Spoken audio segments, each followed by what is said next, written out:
નમસ્કાર ગુજરાત, ફરી સ્વાગત છે આજના તાજા હવામાન સમાચાર વિડીયોમાં। તો આજે આપણે વાત કરીશું કે જે ખેડૂતોને 5 બિગ ન્યૂઝ આવ્યા છે તેવા તમામ અને દેશમાં જે હાલ યુદ્ધનો માહોલ છવાયેલો છે તેના વિશે ડિટેલ સાથે વિડીયોમાં વાત કરીશું। તેની પહેલાં જો તમે અમારી યુટ્યુબ ચેનલ પર ન હોય તો ચેનલને ખાસ સબસ્ક્રાઈબ કરવાનું ના ભૂલતા।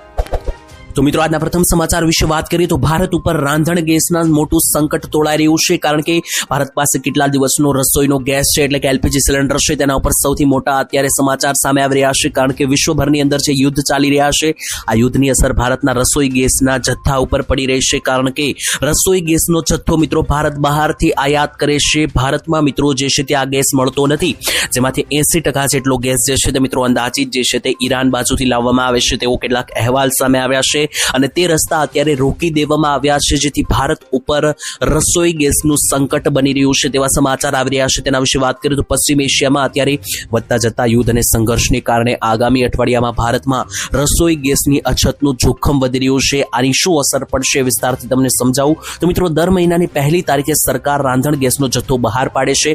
અત્યારે મિત્રો જે સમાચાર આવી રહ્યા છે મુજબ આવનારા 25 દિવસનો એલપીજી ગેસ સિલિન્ડરનો જથ્થો ભારત પાસે છે, એટલે મિત્રો આવનારા 25 દિવસમાં જો યુદ્ધ ઊભું રહેતું નથી તો આની મોટી અસર ભારતના રાંધણ ગેસના જથ્થા ઉપર પડવાની છે। એલપીજી ગેસ સિલિન્ડરની અછત સર્જાશે, એટલે કે આવનારી જે 1 તારીખ આવશે ત્યાં સુધીમાં જો યુદ્ધ અટકતું નથી તો એના અસર ભાવ ઉપર પડશે, કારણ કે દર મહિનાની 1 તારીખે નવા ગેસના ભાવ જાહેર થતા હોય છે અને આવનારી 1 તારીખે મિત્રો મોટા ભાગે ચાન્સ છે કે અત્યારે એલપીજી સિલિન્ડરનો ભાવ ગુજરાતમાં 850 રૂપિયા છે, વધીને 900 ઉપર જઈ શકે, કારણ કે યુદ્ધની અસરને કારણે ગલ્ફ ક્ષેત્રોમાં જે યુદ્ધ ચાલી રહ્યું છે તેને કારણે ભારતમાં ગેસ લાવવામાં મુશ્કેલી આવી રહી છે અને આની સીધી અસર આવનારા મહિનાના ભાવ ઉપર જોવા મળી શકે।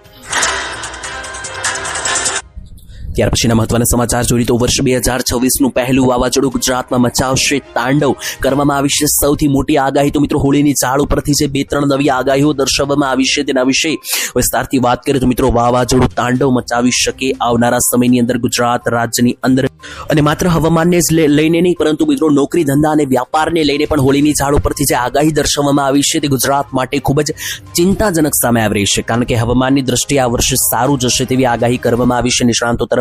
પરંતુ બીજી કેટલીક આગાહી હોળીને ઝાડને આધારે એ પણ છે કે આ વખતે વાવાઝોડા વધારે જોવા મળી શકે। ઇવન રમણીકભાઈ વામજાએ તો મિત્રો એવી પણ આગાહી દર્શાવી છે કે આજે ચાલુ મહિનો છે માર્ચ મહિનો અને આના પછીનો જે એપ્રિલ મહિનો છે અને એની પછીનો જે મે મહિનો છે, એટલે કે આ ઉનાળાના જે 3 મહિના છે આ મહિનાઓની અંદર જ વાવાઝોડું વરસાદની સાથે તાંડવ મચાવી શકે। દરિયાકાંઠાના વિસ્તારોમાં વાવાઝોડું ત્રાટકી શકે। વેરાવળ પોરબંદરમાં પણ અતિભારે વરસાદની આગાહી, કમોસમી માવઠાની આગાહી જે છે તે કરવામાં આવી છે હોળીની ઝાડ પરથી। અને મિત્રો ગુજરાતનો એક રેકોર્ડ છે કે દર 3 થી 4 વર્ષે એક ખૂંખાર વાવાઝોડું ગુજરાત ઉપર આવતું હોય છે। છેલ્લું વાવાઝોડું ખૂંખાર મિત્રો ગુજરાત ઉપર 2023માં બીપરજોય નામનું આવ્યું હતું અને ત્યાર પછી કોઈ વાવાઝોડું ગુજરાતમાં એટલું ભયંકર જોવા મળ્યું નથી। તો મિત્રો આજે ગુજરાતનો રેકોર્ડ છે કે દર 3-4 વર્ષે વાવાઝોડા જોવા મળે છે, તો એ પણ મિત્રો આ વર્ષે જે છે તે હોળીની ઝાડ ઉપરથી આગાહી છે કે આ વર્ષે ગુજરાતમાં સાવધાન રહેવું પડશે। એક મોટું વાવાઝોડું જે છે તે અરબ સાગરમાં દસ્તક દઈ શકે।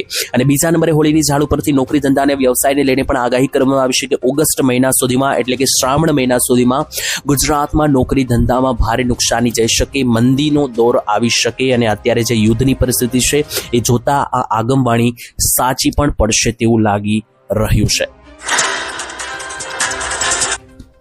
ત્યારબાદ સૌથી મોટા સમાચાર આવી રહ્યા છે, યુદ્ધનું જહાજ ભારત નજીક જોવા મળ્યું, 84 લોકોના મોત આ જહાજની અંદર થયા।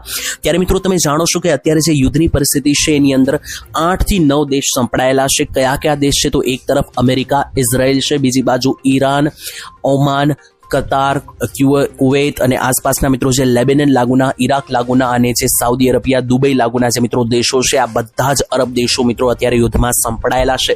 અને મિત્રો ત્યાં તો યુદ્ધ ચાલી રહ્યું છે, પરંતુ એક યુદ્ધનું જહાજ ભારત નજીક જોવા મળ્યું, શ્રીલંકા નજીક જોવા મળ્યું અને ત્યાં ભીષણ ગોળાબારી જોવા મળી છે। તો ભારતે પણ મિત્રો જે છે તે નેવીએ સિક્યોરિટી ટાઈટ કરી દીધી છે, એટલે કે ભારતની જે દરિયામાં લડતી સેના છે, જળ સેના છે તે મિત્રો અત્યારે એલર્ટ મોડમાં આવી ગઈ છે, કારણ કે ભારતની બોર્ડર જે છે તે સુરક્ષિત રાખવી પડશે.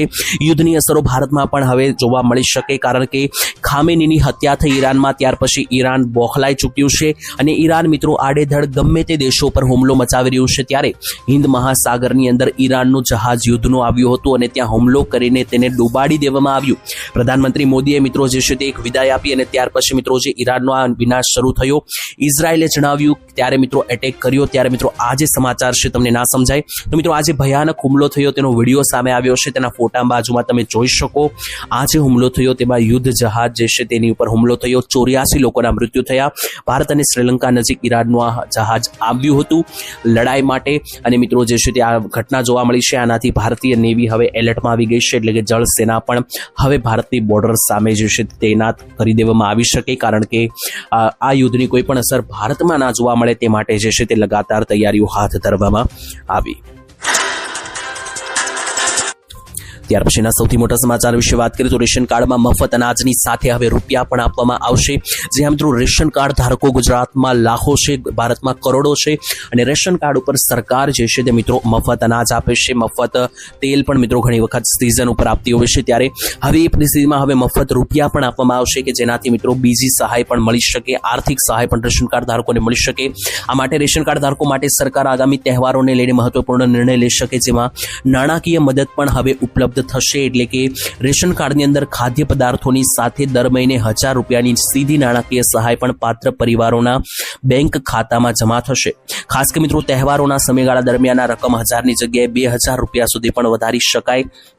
સરકારનો મિત્રો દાવો છે કે આ ફેરફારો જે છે તેને લઈને રાશન કાર્ડ ધારકો છે, તેમને જરૂરિયાતમંદ લોકો છે તેમને સંપૂર્ણ લાભ મળશે, કારણ કે મફત અનાજની સાથે સાથે સરકાર બીજી બધી પણ ખાદ્ય પદાર્થોની વસ્તુ આપી રહી છે અને તેની સાથે હવે રેશન કાર્ડ ધારકોને 1000 રૂપિયા અને તહેવારો દરમિયાન 2000 રૂપિયા પણ આપવાની જે છે તે મિત્રો જાહેરાત કરવામાં આવી હતી. તો મિત્રો રેશન કાર્ડ ધારકોને હવે મફત અનાજની સાથે રૂપિયા પણ મળી શકે. ત્યારબાદ ગુજરાતની મહિલાઓને મળશે 6000 રૂપિયાની સરકારની સહાય. તો મિત્રો સરકારે કરી સૌથી મોટી યોજનાની જાહેરાત. મહિલાઓ માટે ખુશખબર આવી રહી છે. કેન્દ્ર સરકાર આપશે 6000ની સહાય અને આ યોજનાનું નામ છે પ્રધાનમંત્રી માતૃત્વ વંદના યોજના. ઘણી વખત મિત્રો આ યોજનાની અંદર 6000ની જગ્યાએ 12000 પણ મળે છે, પરંતુ 6000 તો દરેક મહિલાઓને મળવા પાત્ર થશે. આજે પ્રધાનમંત્રી માતૃત્વ વંદના યોજના છે, તેમાં સરકાર ગરીબ મહિલાઓને પ્રસૂતિ સમયગાળા દરમિયાન જે છે તે મિત્રો પૈસા આપે છે. પ્રથમ વખત ગર્ભવતી થનારી મહિલાઓને નાણાકીય સહાય આપવામાં આવે છે. આ યોજના 2017ની શરૂ કરવામાં આવી છે, જેમાં પ્રધાનમંત્રી ગર્ભાવસ્થા સહાય યોજના અંતર્ગત પણ આ યોજના ઓળખાય છે, જેમાં સરકાર જે છે તે એટલા માટે રૂપિયા આપે છે. આ યોજનાનો હેતુ એ છે કે માતા અને બાળક સારું પોષણ મેળવી શકે, યોગ્ય પદાર્થો ખાઈ શકે, એટલે કે પોષણને લઈને મિત્રો આ સરકાર યોજના ચલાવે છે, જેમાં 6000 રૂપિયા આપવામાં આવે છે. આ સહાય જે છે મિત્રો 3 હપ્તા રૂપે પણ આપવામાં આવે છે. તો 3 હપ્તાની અંદર ટોટલ 6000 રૂપિયાની સહાય જે છે તે પ્રધાનમંત્રી માતૃત્વ વંદના યોજના અંતર્ગત હવે મળવા પાત્ર રહેશે. ત્યાર પછી સૌથી મોટા સમાચાર આવી રહ્યા છે. ખેડૂતોના માથે સંકટના વાદળો ઘેરાઈ રહ્યા છે. પશ્ચિમી એશિયામાં વધી રહેલા તણાવને લઈને હવે સૌથી મોટા સમાચાર છે, તેના વિશે વાત કરીએ તો આના યુદ્ધની અસરો હવે ખેડૂતોની માથે પણ ઘેરાઈ રહ્યા છે. સંકટના વાદળો. ગુજરાતના ખેડૂતોને 2 મોટા ફટકા પડી શકે આ યુદ્ધના કારણે. સૌથી પહેલા તો યુદ્ધને કારણે ખેડૂતોની જે પેદાશો છે, ખેડૂતોના જે પાકો છે એ બહાર જઈ રહ્યા નથી, કારણ કે પાકની હેરફેર થવાની બંધ થઈ ચૂકી છે યુદ્ધને કારણે. આના કારણે ખેડૂતોને સારા પાકના ભાવ મળી રહ્યા નથી અને આવનારા સમયમાં હજુ પણ આ ભાવ ઘટી શકે.